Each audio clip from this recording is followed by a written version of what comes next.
Nangandam na ang Department of Education ko DepEd alang sa 11 active shooting drill nga ipahigayon karong Biyernes, Hulyo 10. Kini aron masukod ang kaandam sa matulunghaan sa higayon nga adunay mahitabong pagpamusil sulod mismo sa eskwelahan. Sumala pa kang DepEd Secretary Sani Angara tumong sa maong drill nga masuta ang katako sa mga tulunghaan human sa nahitabong pagpamusil sa usa ka eskwelahan dito sa Tacloban City niadtong milabay nga bulan. May ilo-launch tayo sa Biyernes yung shooting drill na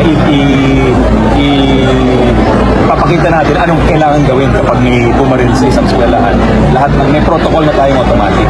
Una nang gisugyot sa Davao City Police Office kon DCPO ang maong lakang din sumala pa ni Police Major Maria Teresita Gaspan nga himuong regular ang mga simulation exercises sa nagkadayang senaryo. Adunay mga simulation exercise nga paghimuon no sa labi na sa active shooting nga crisis no in case may mga palayo lang naman ito pero para preparado ta no sa in case of any eventuality. Panubay sa Brigada News Team nasayran nga pipila sa mga ginikanan uyon sa ipahigayong active shooting drill sa DepEd.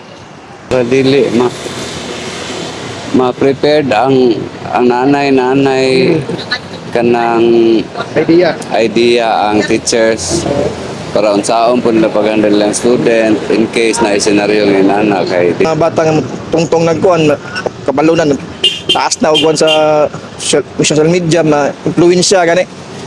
Wala, pasa ko nga okay ra man pud. Dinhi sa Davao City subay sa ginapatumang culture of security aduna nay ginapahigayon nga quarterly CIMEX aron masukod ang dinalian nga pagresponde sa mga otoridad ug makita ang reaksyon sa mga residente sa natural man o man-made nga kalamidad. Gipaniguro usab sa mga otoridad nga matag paghahimo og simulation exercises. Adunay hugot nga koordinasyon sa mga ahensya sa gobyerno og saktong pagpahibalo sa publiko aron malikayan ang pagkamugna og panik sa mga residente.